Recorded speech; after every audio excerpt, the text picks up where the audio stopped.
يقولوا اعملوا ايه؟ طيب مين اللي عمل ما يعرفوش؟ لا، ما قالش حاجه زي دي.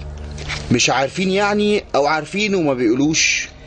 ممكن طبعا، لكن هم مش عارفين دي صعبه، وخاصه ان كلهم بيتكلموا مع بعض، ولكن مين تحديدا ما تطرقش. يعني لغايه دلوقتي هم في الاتجاه بتاع دراسه حقيقه ما وقع اليومين دول، ويعملوا ايه بعد كده. ما عندهمش حاجه. لا، بس انا اظن ان هم على يوم 10 هيكونوا وصلوا لحاجه، لان هم هيهدوا نفسهم الفتره دي عقبال ما يدرسوا. واضح انهم استشاري، واستشاري ضعيف كمان. يعني في استشاريين غيرهم، يعني دول لو شغالين في مشروع وهم مستشارين ضمن مجموعة مستشارين كتير وخلاص. طبعا. وليسوا فاعلين، هو بيقدم وجهة نظره وخلاص. هو عنده مهمة بيتكلف بيها، وهو من خلال علاقته بيقوم بالدور وبيستطلع ويكتب اقتراحات كاستشاري. وفي 10 جهات تانية زي شركات او غير بيعملوا تقارير زيها او مختلفة، واللي يبص على الصورة بيشوف الخطوات اللي ممكن يعملها بناء على الاقتراحات المختلفة اللي جاية. واضح ان الكلام كده. اظن ذلك، ولكن اذا كانت هذه القناه الوحيده اللي هم فاتحينها في اتجاه ناس هم يرون انهم يمثلوا مستقبل قريب. لا، انا متأكد ان عندهم قنوات تانية عبر عبد المنعم وفرقته. لا اظن. مش اللي قبلوك دول؟ مش فاهم، مش متخيل كده. ممكن يكون عندهم علاقات فرديه ماشي، بس ما عندهمش حاجه صلبه بهذا الشكل، او على الاقل بهذا المستوى.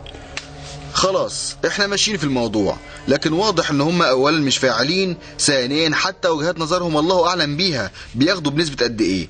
انما احنا عندنا مشكلة حقيقية هنا. هو عمال يقول لك ايه رأيكم، لكن احنا عندنا مشكلة حقيقية، ودي ممكن تكون اسوأ بكتير في نتائجها من اللي حصل من 10 ايام. احنا دلوقتي في مفترق الطرق، والوطن كله كده، لان انت بتتكلم عن تعداد قد ايه، وموقع شكله ايه، وضغط اكتر من التاني بكتير. كان يعني اذا تنفس وتنفسه هيطير الغطا، حتى لو كان الملتقين. ما هو الملتقين برضو عدد كبير. وبعدين الناس لما بتبدأ خطوة ويبقى في ضحايا ما بتفرقش وخلاص، لان الضحايا لو كانت من الرموز كان يبقى مشكلة لحاجات كتيرة جدا. بعد كده قد تؤدي الى نوع من انواع القلق شوية، لكن بعد كده تؤدي الى نتيجة مختلفة عن اللي موجود دلوقتي. دي بقى الحسابات.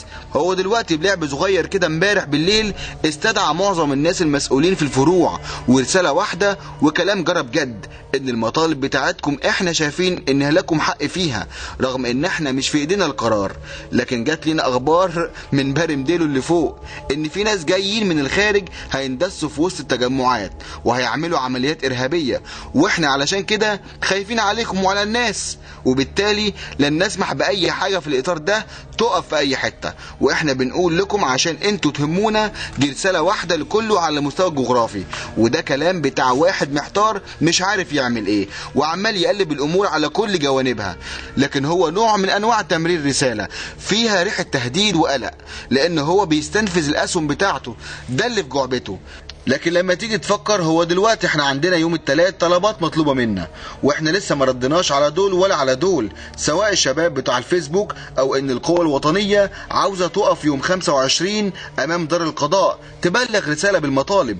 وسألونا واحنا قلنا احنا من حيث المبدأ احنا بنمشي مع بعض، واحنا اعلنا 10 مطالب تحبوا تاخدوهم تضيفوا عليهم.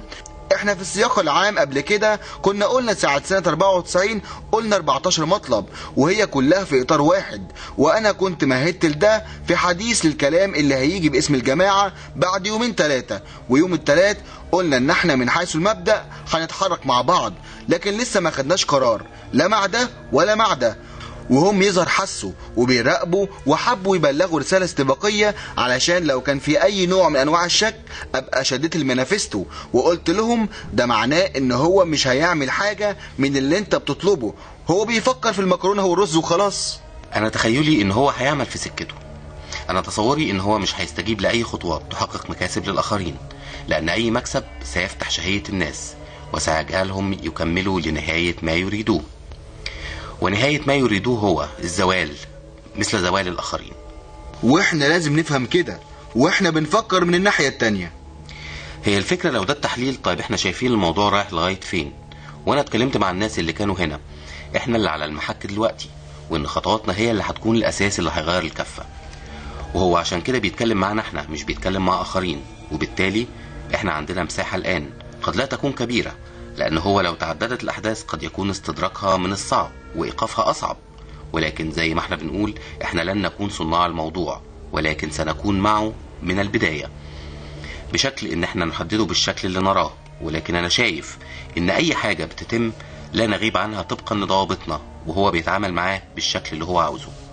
عاوزك وانت بتفكر ما يغيبش عنك ان احنا في مرحلة المجتمع، وان اي حركة يكون هدفها الاساسي تقريب الازمنة، علشان ما ننقلش نقلة وتبقى هوجة ويركبها مين ولا مين والشباب يستجيب والحاجات يبقى فيها مهيصة.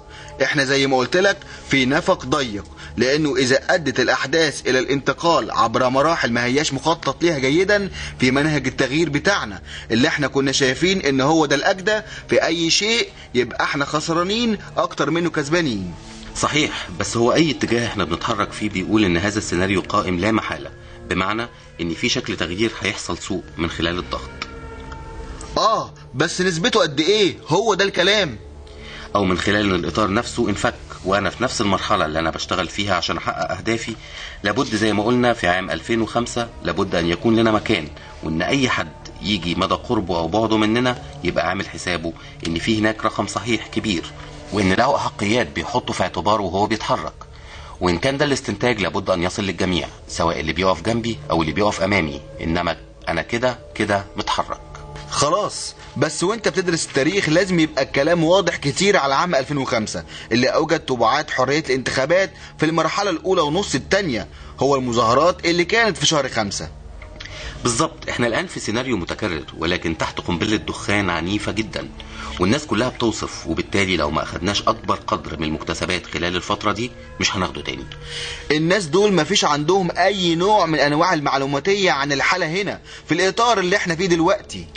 اكيد عندهم، ولكن قد لا يكون هؤلاء واحنا ممكن نفكر بطريقة مختلفة منه. هو الذي يمثل يعني من ضمن التفكيرات اللي فكرت فيها ليه جيراننا هنا زي ما بيتحرك لا يكون من الآن أن يكون قناة تتكلم عن المستقبل عبر الأطلنطي ولا إيه؟